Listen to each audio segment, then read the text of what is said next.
En el escenario apocalíptico, donde la gloria y el juicio se entrelazan, una advertencia para mantenerse alertas se repite a través de la historia. El versículo de Revelación 16:15 se encuentra en medio de una descripción de las plagas que caen sobre la tierra durante el periodo de la Gran Tribulación. Especialmente, está insertado entre la sexta y la séptima copa de la ira de Dios, lo que indica que la venida de nuestro Señor Jesucristo es inminente. He aquí, yo vengo como ladrón. Esta frase que evoca la imagen de una llegada inesperada, un evento que sacudirá los cimientos del mundo. En este contexto trascendental, se pronuncia una bienaventuranza. He aquí, yo vengo como ladrón. Bienaventurado el que vela y guarda sus ropas, para que no ande desnudo y vean su vergüenza. Apocalipsis 16:15.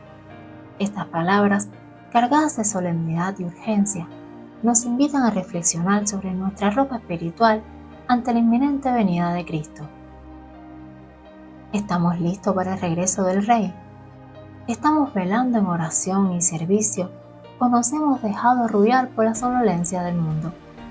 ¿Hemos guardado nuestras vestiduras de justicia o hemos permitido que el pecado las manche y las desgarre? ¿Alguna vez te has preguntado si estás realmente preparado para el regreso de Cristo? ¿Te has examinado a ti mismo para ver si estás velando y guardando tus ropas o si te has dejado sorprender por la rutina y la complacencia? La respuesta a estas preguntas es crucial, ya que determinará tu destino eterno. En este video se explorará Revelación 16:15, un pasaje que nos invita a vivir en alerta espiritual y mantenernos firmes en la fe. Te doy la bienvenida y te exhorto a acompañarme hasta el final de esta reflexión y descubrir cómo puedes tener la seguridad de estar listo para el encuentro con tu Señor. No te pierdas este hermoso mensaje de hoy que te lanza un desafío a vivir una vida en santidad y espera en sus promesas divinas. Tu eternidad depende de ello. He aquí, yo vengo como ladrón. Bienaventurado el que vela y guarda sus ropas, para que no ande desnudo y vean su vergüenza. Revelación 16:15. He aquí yo vengo como ladrón. Esta frase es una advertencia de Jesús sobre la naturaleza inesperada de su segunda venida. La imagen del ladrón evoca la idea de alguien que llega sin previo aviso. Esto subraya la necesidad de estar siempre preparados para el regreso de Cristo. Nadie sabe ni el día ni la hora. Mateo 24:36. Esta verdad nos llama a vivir en constante estado de alerta espiritual. Por tanto, también vosotros estad preparados. El Hijo del Hombre vendrá a la hora que no pensáis. Mateo capítulo 24, versículos 42 al 44. No podemos caer en la complacencia rutinaria, postergando nuestra reconciliación con Dios. Bienaventurado el que vela. Esta frase es una exhortación a los creyentes a permanecer espiritualmente vigilantes, a mantener su fe y su justicia intactas. Entonces, ¿qué significa velar? Estar alerta, conscientes de los tiempos y de las señales de los tiempos, y no dejarse engañar por las falsas enseñanzas o distracciones del mundo. Jesús nos exhorta a mantenernos despiertos para no ser sorprendidos por su venida.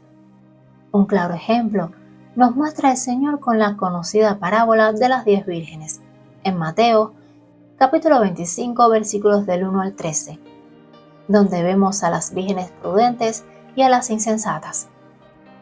Hacemos una exhortación, querido hermano, a estar preparados para cuando nuestro Salvador regrese por su iglesia, nos encuentre activos y no durmiendo. Debemos cultivar una vida de oración, es decir, mantener comunicación constante con Dios, estudio de la palabra y comunión con otros creyentes, es decir, estar activos en la obra del Señor, estudiando, compartiendo el Evangelio y sirviendo a los demás. Mas el fin de todas las cosas se acerca, sed pues sobrios y velad en oración. Primeras de Pedro 4:7. Y guarda sus ropas. Las ropas en la Biblia a menudo simbolizan la condición moral y espiritual de una persona. La imagen de guardar nuestras ropas se refiere a mantenernos limpios y puros ante Dios. En el contexto bíblico, las vestiduras sucias representan el pecado y la vergüenza. Isaías 64:6. Guardar nuestras ropas implica mantenernos puros y apartados del pecado. Como cristianos, debemos guardar limpia nuestra identidad en Cristo. Esto se logra mediante la gracia de Dios y el poder del Espíritu Santo que obra en nosotros. Me gozaré grandemente en Jehová, mi alma se alegrará en Dios, porque me vistió con vestiduras de salvación, me rodeó de manto de justicia. Isaías 61:10. Para que no ande desnudo y vean su vergüenza. La desnudez espiritual es una condición vergonzosa que nos expone al juicio de Dios. Aquellos que no velan ni guardan sus ropas serán hallados desnudos en el día de la venida de Cristo. En el libro de Génesis podemos ver un ejemplo de la desnudez espiritual. Y él respondió: oí tu voz en el huerto y tuve miedo, porque estaba desnudo y me escondí. Génesis 3:10. En este versículo no solo se habla de la desnudez física, sino también de la desnudez espiritual. Cuando Adán y Eva pecan en el huerto, por tanto, es crucial que nos mantengamos vigilantes y nos vistamos de la justicia de Cristo, que es la única que puede cubrir, tapar, quitar y expiar nuestros pecados, nuestra desnudez y vergüenza. El arrepentimiento es necesario para mantener nuestras vestiduras limpias ante el Señor. Es decir, cuando pecamos nos alejamos de Dios y mediante el arrepentimiento es que podemos volver ante Dios para recibir su perdón y su gracia. Nosotros, como cristianos, debemos vivir en alerta constante. En un mundo lleno de distracciones y tentaciones, es fácil caer en la complacencia espiritual. Debemos recordar que la venida de Cristo es inminente. Por tanto, se debe vivir cada día como si fuera el último. Velad, porque no sabéis a qué hora ha de venir vuestro Señor. Mateo 24:42. No podemos vivir como el mundo lo hace. Por tanto, no durmamos como los demás, sino velemos y seamos sobrios. Primera de Tesalonicenses 5:6. Debemos estar conscientes de la realidad espiritual. Es decir, el mundo espiritual es real, aunque no lo veamos con nuestros ojos físicos. Debemos estar conscientes de la presencia de Dios y del peligro del enemigo, y buscar la protección divina en todo momento. Sed sobrios y velad, porque vuestro adversario, el diablo, como león rugiente, anda alrededor buscando a quien devorar. Primera de Pedro 5:8. Debemos cultivar una vida de oración y estudio. La oración y el estudio de la palabra son herramientas fundamentales para mantenernos despiertos y vigilantes. La oración es mucho más que una simple lista de peticiones o un ritual religioso. Es un diálogo íntimo y personal con nuestro Creador, un puente que nos conecta con su presencia y nos permite experimentar su amor y su gracia de manera tangible a través de ellas. Fortalecemos nuestra fe, recibimos dirección y somos transformados a la imagen de Cristo. La Biblia nos manda a orar en todo tiempo. Primera de Tesalonicenses 5:17. A derramar nuestros corazones delante de Dios. Salmos 62:8. Y buscar su rostro en oración. Salmo 27:8. Jesús mismo nos enseñó la importancia de la oración al pasar tiempo solas con el Padre. Marcos 1:35. Tener una vida de oración tiene sus beneficios, pues en momentos de dificultad, esta nos brinda fortaleza para enfrentar los desafíos y encontrar consuelo y tener la certeza de que Dios está con nosotros. Filipenses capítulo 1, versículos del 1 al 4. El Salmo 1 nos declara: bienaventurado al hombre que medita en la ley de Jehová de día y de noche. Salmo capítulo 1, del 1 al 2. El mismo Jesús nos exhortó a escudriñar las Escrituras en Juan 5:39. Por la palabra de Dios, la Biblia se puede tener la certeza que la oración y el estudio de la misma deben ir de la mano del creyente. debemos mantenernos puros y apartados del pecado. La santidad es un requisito indispensable para aquellos que esperan la venida del Señor. Esta frase es un principio fundamental de la vida cristiana que se encuentra a lo largo de la Biblia. Se refiere a vivir una vida libre de pecado y de impureza moral. Implica mantener nuestros pensamientos, palabras y acciones limpias y agradables a Dios. Debemos esforzarnos para vivir de acuerdo con los principios bíblicos y buscar la ayuda del Espíritu Santo. Este nos convence de pecado. Los cristianos debemos separarnos del pecado, es decir, alejarnos de todo aquello que nos contamina y nos aparta de Dios. Esto incluye evitar las malas compañías, las prácticas pecaminosas y las influencias negativas. Debemos estar consagrados a Dios, dedicarnos por completo al Padre y vivir para su gloria, es decir, poner a Dios en primer lugar en nuestras vidas y buscar su voluntad en todo lo que hagamos. Sino que, como aquel que os llamó es santo, sed también vosotros santos en toda vuestra manera de vivir, porque escrito está: sed santos porque yo soy santo. Primera de Pedro, capítulo 1, versículos del 15 al 16. Seguid de la paz con todos y la santidad, sin la cual nadie verá al Señor. Hebreos 12:14. Vestidos de la justicia de Cristo. No podemos alcanzar la santidad por nuestros propios medios. Necesitamos la justicia de Cristo, que es un regalo gratuito que es imputado cuando creemos en Él. Romanos 3:22. Jesús, el Hijo de Dios, vivió una vida perfecta y sin pecado. Hebreos 4:15. Él cumplió con la ley y requerimientos de Dios. Al aceptar su sacrificio en la cruz, Romanos 5:8, somos vestidos de su justicia y podemos presentarnos sin vergüenza ante Dios. La Biblia enseña que todos pecamos y estamos destituidos de la gloria de Dios. Romanos 3:23. Nuestra propia justicia es como trapo sucio. Isaías 64:6. Incapaces de satisfacer las demandas de un Dios santo. Pero cuando creemos en Él, somos bautizados en Cristo y de Cristo estamos vestidos. Gálatas 3:27. Por tanto, al ser vestidos de la justicia de Cristo, tenemos la seguridad de que somos aceptados por Dios y tenemos la vida eterna. Reconocer que nuestra justicia proviene de Jesús nos lleva a la humildad y nos impide gloriarnos a nosotros mismos. Su justicia es un regalo inmerecido que debemos agradecer y valorar. Estar vestidos de la justicia de Cristo nos impulsa a vivir una vida que le agrade y refleje su carácter, no para ganar la salvación, sino porque hemos sido salvos gratuitamente por la fe en su sangre y su sacrificio expiatorio a favor del pecado. Si aún no conoces a ese Salvador que murió por ti para darte vida eterna y perdón de los pecados, si deseas comenzar una vida junto a Él, te invito a escuchar las buenas nuevas de Dios de manera sencilla. Le hablo de Jesucristo, el Hijo de Dios, y lo que Él hizo por nosotros, los pecadores, en la cruz de Calvario. La palabra evangelio significa literalmente buenas nuevas, pero para poder entender el porqué de estas noticias, debemos poner nuestra vista primero en el jardín del Edén, cuando Adán y Eva quebrantan la ley de Dios. En Génesis 3:6, entra el pecado al mundo. Por tanto, como el pecado entró al mundo por un hombre y por el pecado la muerte, así la muerte pasó a todos los hombres por cuanto todos pecaron.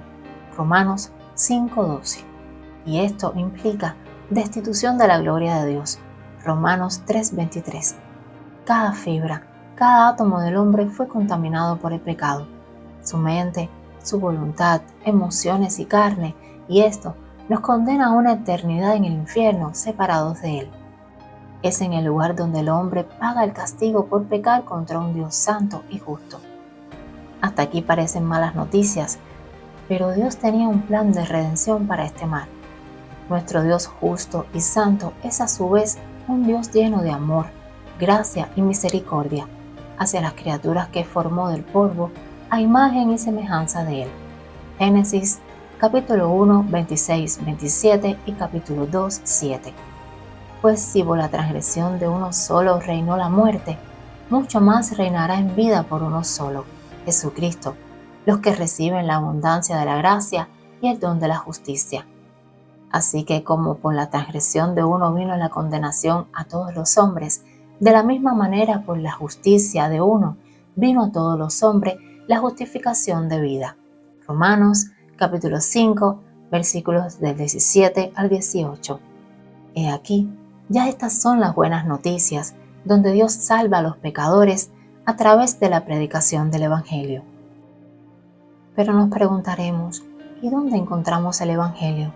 Aunque Mateo, Marcos, Lucas y Juan son llamados los Evangelios, ya en los capítulos finales de estos excelentes libros narran los sucesos acerca de la pasión de Cristo, o sea, crucifixión, muerte, sepultura y resurrección. No es en ellos donde encontramos lo que pudiéramos entender como definición de la palabra Evangelio, sino en 1 Corintios, capítulo 15, del 1 al 4. Se lee así. Además os declaro, hermanos, el Evangelio que os he predicado, el cual también recibisteis, en el cual también perseveráis, por el cual asimismo, si retenéis la palabra que os he predicado, sois salvos, si no creísteis en vano, porque primeramente os he enseñado lo que asimismo recibí, que Cristo murió por nuestros pecados, conforme a las Escrituras, y que fue sepultado, y que resucitó al tercer día, conforme a las Escrituras. Este es el verdadero Evangelio. Creer en él salva vida. El apóstol Pablo nos deja en la epístola a los Gálatas fuertes advertencias al respecto. Si alguno os anuncia o predica diferente evangelio del que habéis recibido, sea anatema. Gálatas 1:8-9. El evangelio es poder de Dios para salvación. Romanos 1:16-17. La palabra de la cruz es locura para los que se pierden, pero a los que se salvan, esto es, a nosotros, es poder de Dios. 1 Corintios 1:18. Amado oyente, somos salvos por la gracia por medio de la fe, y esto no de vosotros, pues es don de Dios, no por obras para que nadie se gloríe. Efesios 2:8-9. Solo tenemos que creer, confiar, depositar toda nuestra fe en el sacrificio expiatorio que Cristo hizo en la cruz de Calvario a favor nuestro. Aceptar que derramó su sangre para el perdón de nuestros pecados una vez y para siempre. Una vez salvo, debemos entender como hijos de Dios que tenemos responsabilidad como creyentes. Como nuevas criaturas que somos, las cosas viejas pasaron, he aquí, todas son hechas nuevas. Debemos mostrar en nuestra nueva vida virtudes cristianas como amor, paz, humildad, mansedumbre y paciencia. Se deben ver los frutos del Espíritu Santo reflejados en nosotros. Debemos andar en buenas obras, las cuales Dios preparó de antemano para que anduviéramos en ellas. Efesios 2:10. No para salvación, sino porque hemos sido salvos, y es la respuesta espiritual que el Señor espera de sus redimidos, a este regalo inmerecido que hemos recibido de su parte. Conociendo que la fe sin obras es muerta, como se dice en Santiago 2:17. Esta doctrina o enseñanza de la salvación teológicamente es más profunda y presenta términos complejos, difíciles de entender, pero espero con el favor de Dios que hayas podido comprender algo acerca del Evangelio. Cristo te ama. Como cristianos debemos hacernos las siguientes preguntas. Número 1. ¿Cómo estoy velando espiritualmente en mi vida diaria? Número 2. ¿Estoy alerta a las tentaciones y peligros que me rodean? Número 3. ¿Estoy cultivando una relación íntima con Dios a través de la oración y la lectura de su palabra? Número 4. ¿Estoy guardando mis ropas, es decir, manteniendo mi pureza moral y mi justicia en Cristo? Número 5. ¿Estoy buscando la santidad en todas las áreas de mi vida? Número 6. ¿Estoy viviendo de tal manera que estoy preparado para la venida de Cristo en cualquier momento? Número 7. ¿Estoy compartiendo el Evangelio con otros? Número 8. ¿Hay pecados o hábitos que necesito confesar y abandonar? Número 9. ¿Estoy sirviendo a los demás y usando mis dones para la gloria de Dios? Para aquellos que aún no conocen al Señor Jesucristo o no lo han aceptado en sus vidas como su Señor y Salvador, los invito a reflexionar con las siguientes interrogantes. Número 1. ¿Qué piensas sobre la idea de que Jesús regrese de repente e inesperadamente? Número 2. ¿Te preocupa esta posibilidad? Número 3. Si tuvieras que prepararte para la venida de nuestro Señor, ¿qué harías? ¿Cambiarías algo en tu vida? Número 4. ¿Qué crees que significa guardar las ropas en un sentido espiritual? Número 5. ¿Crees que es importante vivir una vida moralmente pura? Número 6. ¿Qué piensas sobre la idea de que todos enfrentaremos juicio después de la muerte? Número 7. ¿Crees que hay un cielo y un infierno? Número 8. ¿Qué crees que determina a dónde iremos después de morir? Estas preguntas aguardan tus respuestas como semillas de transformación que pueden germinar en tu interior y dar frutos de sabiduría. Plántalas en el jardín de tu corazón, ríelas con la reflexión y comparte conmigo la cosecha de tus respuestas. Estamos llegando al final de este devocional. Le invito a que abra su corazón y lo ponga receptivo y repita conmigo esta oración. Padre nuestro, a ti inclinamos nuestro corazón y nos postramos ante tu presencia con un espíritu contrito y humillado. Un corazón quebrantado y arrepentido de su vida pasada, a este no desprecias tú. Agradecido por la salvación tan grande que me regalaste sin merecerla, gracias por el infinito amor con que me amas, que mi mente no es capaz de comprender. Regálame la fuerza y la dirección del Espíritu Santo para hacer lo correcto ante tus ojos día a día. No permitas que pierda el gozo de tu salvación, y cuando tu Hijo Jesucristo regrese por lo suyo, Señor, que me encuentre con firmeza y fidelidad en el servicio, haciéndolo grato ante ti. Que no tenga nada de qué avergonzarme, Padre, y more contigo eternamente. En el nombre de Jesucristo. Amén. Para finalizar este video, debemos tener presente que la inminente venida de Jesucristo demanda una respuesta urgente y personal. No basta con la mera creencia, se requiere una vida de vigilancia, santidad y servicio. La desnudez espiritual es una realidad que expone nuestra vulnerabilidad ante el juicio divino, pero la justicia de Cristo ofrece la cobertura necesaria para quienes creen en Él. Este mensaje es un llamado a la acción, a examinar nuestras vidas, a arrepentirnos de nuestros pecados y a vivir cada día como si fuera el último, compartiendo el Evangelio y mostrando el amor de Cristo al mundo. La eternidad está en juego y la preparación es la clave para un encuentro gozoso con nuestro Señor. Querido oyente, ya llegamos al final de este tiempo. Si esta chispa de sabiduría divina ha iluminado tu sendero, te exhorto a descubrir otros tesoros de la palabra que te aguardan. Permite que la gracia del Señor te envuelva y te transforme, nutriendo tu espíritu con su amor y su verdad. Y si esta reflexión ha calado en tu corazón, te invito a compartirla con aquellos que te rodean, porque así estamos ganando almas para el Señor. No olvides regalarme un me gusta como muestra de tu apoyo.